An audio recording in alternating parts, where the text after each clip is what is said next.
Thank you. Progress being made. And I appreciate you all joining us. Last night, the FDA announced groundbreaking new policies to further increase testing, very substantially so. All states can now authorize tests developed and used within their borders in addition to the FDA. So the states are very much involved. They have been involved from the beginning, but we're stepping it up as much as we can. And the testing procedures are going well. And within a short period of time, all of the private labs will kick in. This has never been done before. And it's going to be something I think it's going to be incredible if it's done properly. And these are great companies. These are among the greatest companies in the world, actually. So the state's going to be dealing through themselves and with local government, local physicians, local everybody. They're also dealing with us. But we have a tremendous testing capacity. Today, we're also announcing a dramatic expansion of our Medicare telehealth services. Medicare patients can now visit any doctor by phone or video conference at no additional cost, including with commonly used services like FaceTime and Skype. A historic breakthrough. This has not been done before either. In addition, states have the authority to cover telehealth services for their medical patients. And by doing this, the patient is not seeing the doctor per se, but they're seeing the doctor, so there's no getting close. During this time, we will not enforce applicable HIPAA penalties so that doctors can greatly expand care for their patients using telehealth, so the penalties won't be enforced. We encourage everyone to maximize use of telehealth to limit exposure to the virus. It's been a very successful method of communication, but never used on a scale like we're going to use at telehealth. And you'll be able to also better maintain hospital capacity by doing this. Earlier this morning, I spoke with executives from America's fast food industry, Wendy's, McDonald's, all of the big ones, Burger King, and they were great. We're talking about the pickups in light of yesterday's guidance you heard. To avoid eating or drinking at bars, restaurants, or public food courts, we discussed the important role that the drive-through pickup and delivery service can play in the weeks ahead. So that's happening, and they have been fantastic. They have been absolutely fantastic, and they've been doing it already, but they're keeping it open, and smaller staffs, very capable people and very capable companies, and they're doing it, pickups. Our guidance yesterday urges Americans to take action for 15 days to help stem the outbreak. So it's a 15-day period. I guess now I would say it's a 14-day period. It's 15 days from yesterday, and we're asking everyone to work at home if possible, postpone unnecessary travel, and limit social gatherings to no more than 10 people. By making shared sacrifices and temporary changes, we can protect the health of our people, and we can protect our economy, because I think our economy will come back very rapidly. So it's 15 days from yesterday. We'll see what happens after that. If we do this right, our country and the world, frankly, but our country can be rolling again pretty quickly. We have to fight that invisible enemy that I guess unknown, but we're getting to know it a lot better. Today, the Senate has taken up coronavirus legislation that includes free testing for those who need it, as well as paid sick leave and family medical leave for workers affected by the virus.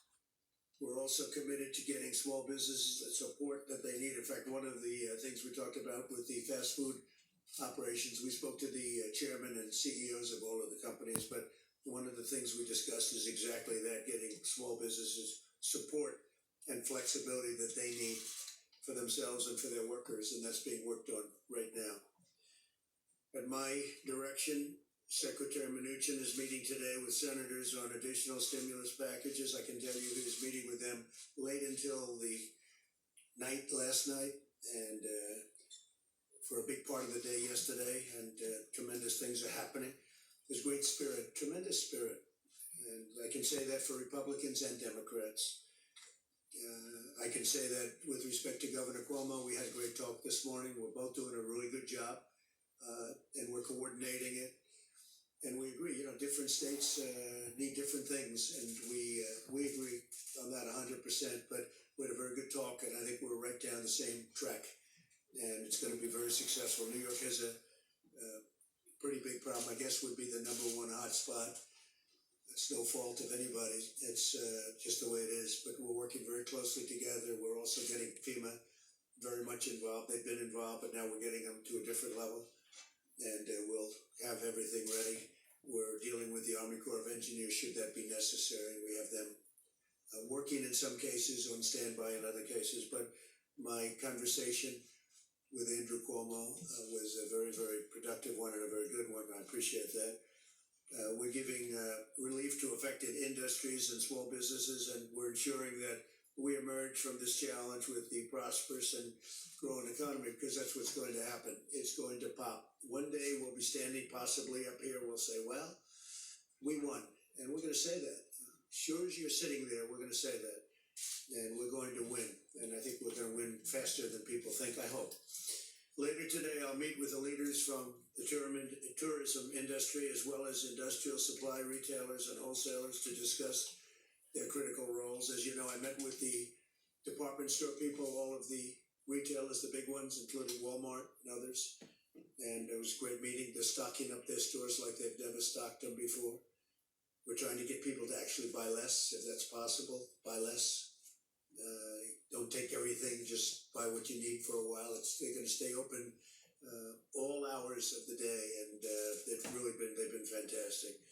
We're taking aggressive action now as one nation and one family so that America can rebound stronger, frankly, stronger than ever before. And we recognize that while many American workers can work from home, many others cannot.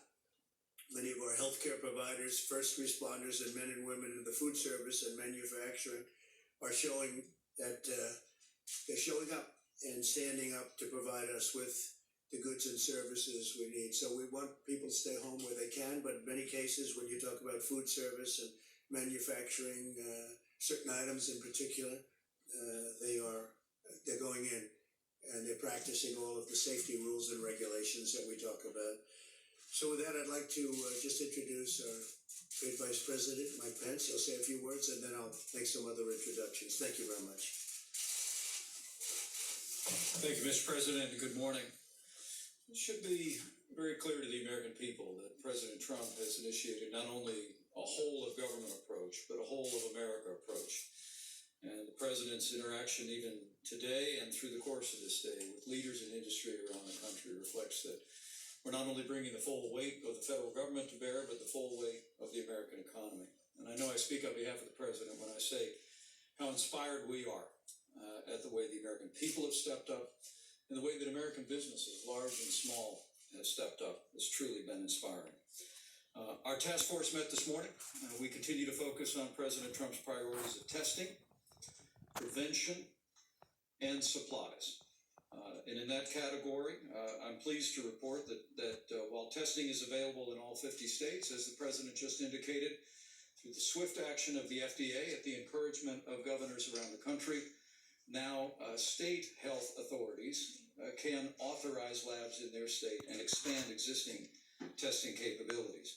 But also in connection with the FDA's action, which you'll hear more about in a moment, we now have continued to expand the public and private partnership that the President forged with vast commercial laboratories around the country, increasing access to the high volume, high throughput coronavirus testing that is greatly expanding access even as we speak. Also, our task force received a report this morning on the progress that the U.S. Public Health Service and FEMA are making, working closely with state governments and also partners in the private sector like CVS, Target, Walgreens, and Walmart to expand remote testing sites around the country. And we'll have a full report later this week as those come online. It's important the American people understand that testing is happening all over the country. But all of our health experts wanted me to tell the American people, you don't need the results of testing to know what you should do. And President Trump's 15-day coronavirus guidelines are advice for every American in every community. They're the result of the best guidance of CDC and our health experts. And as the President said, we continue to urge every American over the next 15 days to put into practice the principles in the President's coronavirus guidelines. By every American practicing these principles, we believe that we can slow the spread of the coronavirus. In fact, our experts have told our task force that if every American acts on the President's coronavirus guidelines, we could see a substantial reduction in the spread of the coronavirus. But as the President said, it will take all of us to do it. So if you feel sick, stay home. If someone in your house tests positive, keep the entire household home. Especially if you're a person with an underlying health condition, we urge you to stay home and practice social distancing from people. No social gatherings of more than 10 people. Use drive-through, as the President discussed with leaders in the industry today, and every American, especially practicing common sense and good hygiene. For the American people as a whole, the risk of serious illness remains low, but we're asking every American to partner with us in this effort to slow the spread of the virus, and especially to be mindful of seniors or others with serious underlying health conditions for whom the threat of the coronavirus can be very significant and very real. As I said, the President has continued to push our task force to bring a whole of government, a whole of America approach, and we continue to be inspired the way our nation's governors and nation's businesses are responding. We spoke just yesterday with the leaders of every broadcast network in America that will soon be unveiling a public service campaign using CDC guidelines. And specifically, as we work on the issue of supplies, meetings yesterday with Department of Defense officials about excess supplies. The President and I will be meeting today to speak about the supply chain for hospitals. We would make one specific request, and that is we would urge construction companies to donate their inventory of N95 masks to your local hospital and forego additional orders of those industrial masks. Because of what the President asked to be included in legislation moving through the Congress today, those industrial masks that they use on construction sites are perfectly acceptable for healthcare workers to be protected from a respiratory disease. But we're asking construction companies that our President knows very well from his background, we're asking them to donate their N95 masks to their local hospitals and also forego making additional orders. That's the President's direction. We will continue to do whatever it takes. We'll continue to marshal the best of the American people, the best of all the people behind me, the people behind them, our state and local officials, and we will get through this, and we will get through this together. Thank you, Mr. President. I want to thank Chad Wolf and Homeland Security. The job they did at the airports was really incredible. They screened thousands and thousands of people. O'Hare got backed up a little bit, but they got him out. But everybody was screened and screened very carefully. They didn't want to rush it. I think it was 13 airports, and it was an incredible thing. Then they had a big surge also from the UK and Ireland, and that went very smoothly. But they did a fantastic job. They worked long hours, and they did a fantastic job. I'd like to introduce Steve Mnuchin, and then I'm going to ask Steve to leave because he's going to the Hill. He's been working very hard with the Senate and with the House on a very, very big, bold package. It's going to be big, it's going to be bold, and the level, again, of enthusiasm to get something done, I don't think I've ever seen anything quite like it. So, Steve Mnuchin, please.